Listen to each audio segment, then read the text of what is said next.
My mother was the one who encouraged me to go to Morehouse. I wanted to go to Trinity in Hartford. I have an honorary degree from there now. But in those days when I was graduating, we went to the high school college fair. Right. And I talked to the guy from Trinity. He said,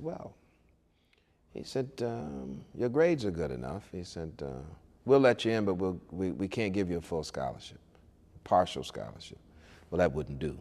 I couldn't afford it. I said, well, I tell you what, maybe you go to another school and, if you get straight A's, we'll let you in with a full scholarship. I was distraught because I'd seen the pictures of Trinity, and the beautiful campus. So I went home and my mother saw I was distraught. She said, he said, if you go to another school, she said, well, why don't you consider going to Morehouse? I said, what? Mm-hmm. She said, yeah. She said, Dr. Mays is there. I said, doctor, she said, you remember, I would take you to the National Beauty Culturist Luncheon, and he would be their speaker. Now, these were all the black beauticians. And I said, yeah. And she said, do you remember? I said, I remember him like he was standing right here, and I did. I remember him telling the story about two men in a race. I remember his little pithy sayings, So she said, why don't you go there? And my father chimed. He said, yeah. He said, it's in Georgia. Your mother and I are from Georgia. So I applied, and I was accepted, and I went. I got straight A's, both semesters of my freshman year, 4.0.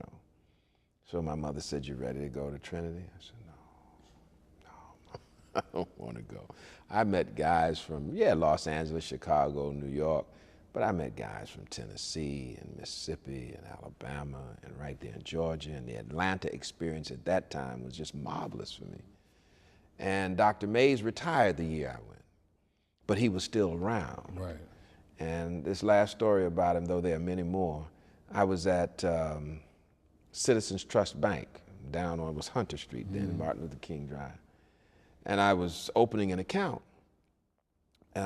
And the young person, the person behind the counter was a bit slow, and I'm a New Yorker, come on, what's going on? And I let my impatience show. I didn't see Dr. Mays down at the other end. And he looked down and heard my voice. He said, Mr. Butts. And I looked up and I saw it was Dr. Mays. I wired it right down. But what shocked me was he knew my name. He remembered me. And his presence, his brilliance, his patience had a profound impact on me. Dr. Mays he was the closest thing to God that I could imagine, and everybody else around me.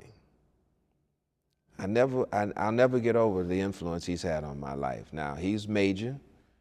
Dr. Lawrence Neal Jones, who was dean at Union Seminary and then he became dean of the Howard Divinity School.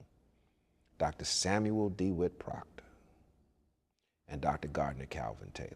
Yeah. These are the men in my later years in terms of forming my ministry and what I went on to do in terms of becoming a college president. Between Dr. Mays, Dr. Proctor, and Dean Jones, in terms of academia and the college experience, et cetera, their influence was just overwhelming.